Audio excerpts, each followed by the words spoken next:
Hey y'all, it's your girl Mackenzie.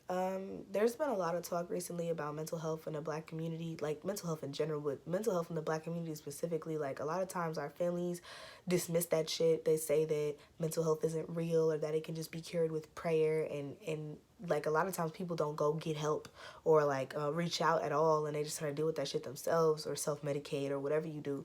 And I just, I have a poem with some thoughts on it. Cause if you know me, you know I write, I be doing my little thing. So, I'm gonna let you guys hear it. Hello, my name is insert here. And I suffer from depression and anxiety. What is that? What does it look like? What does it do? Is that even a real thing? Unfortunately, it is. Side effects may include loneliness, depression, and a bad attitude. Most won't even know how to explain it to you. When you ask what's wrong, they'll just look at you, take a deep breath, and say, I'm just tired. Knowing damn well that's a lie. Let me try and break this down for you. Public speaking is America's biggest fear. Why? They get on stage, freeze up, and look traumatized. You know the feeling, the one I have right now? When you stand up in front of a crowd and all you want to do is disappear and go poof because you feel like everyone in the room is judging you. Well, imagine that every time you walk into a room, feeling like everybody is watching your every move, and now every laugh is some joke about you. And let me tell you, that can take a toll on your self-esteem. So you put up walls and now you just come off as distant and mean when all you want are friends and to be liked and adored. So you start feeling like you're not good enough anymore.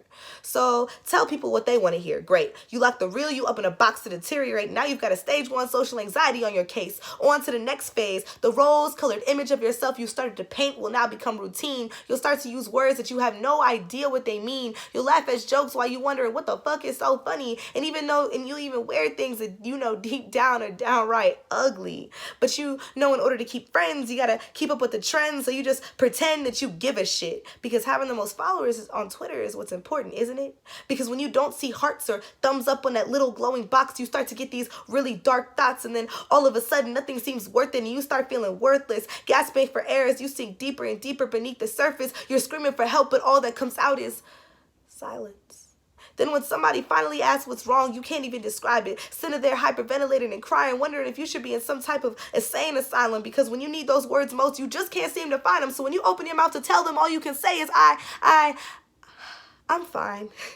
Even though every ounce of your being knows that's a lie, you really feel like you're dying inside. Your lips say I'm fine, but your lungs heave a sigh sad enough to make angels cry. Your bones ache with the pain that you carry with you every day. Your mind is wailing in agony, but silent just the same. And your heart slowly pitter-patters, even though you wish it would just stop most days.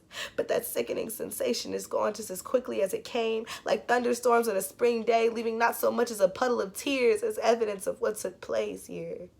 As unpredictable as the ocean itself, knowing that in the shadows of your mind is where it likes to dwell. So right when you think everything is going well, here it comes out of nowhere back to drag you to your own personal hell. And since nothing seems to keep it at bay, you slowly distance yourself away. No need to burden anyone else. It's your problem. You can deal with it by yourself. So you decline invitations. You stop responding to texts. Your ass has a perfect imprint on the couch because you're going out less and less. You traded in friends and selfie sticks for binge watching on Netflix because the TV gives out a lot less judgment.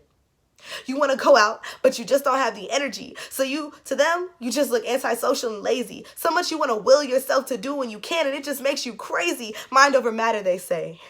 If I could, that'd be amazing. Can't you see I've tried everything? I've tried the pills, the smoking, the counseling, the therapy. I've tried talking to friends and family, but unless you've experienced it, you don't know what it's like to live with depression and anxiety. I left out the name in the beginning because this is not just about me. This is a voice for the lost souls that are crying, dying, and agonizing, because once upon a time that was and still is me. Hi, my name is insert your name here. And I suffer from depression and anxiety. Y'all, I just wanted to say that piece for y'all. I just want to let y'all know y'all not alone. I know y'all may not know me. I'm finna post this on Twitter and all my social media. If you see it, you have a link to my shit. Like, you can hit me up. Like, I'll talk to strangers if they feeling down, like on my mama. Like, you're not alone. You're not alone. Please don't ever feel like you're alone. Don't feel like you're crazy. Mental health is a real thing. It's a real thing. But yeah, that's what I gotta say. Peace out, y'all.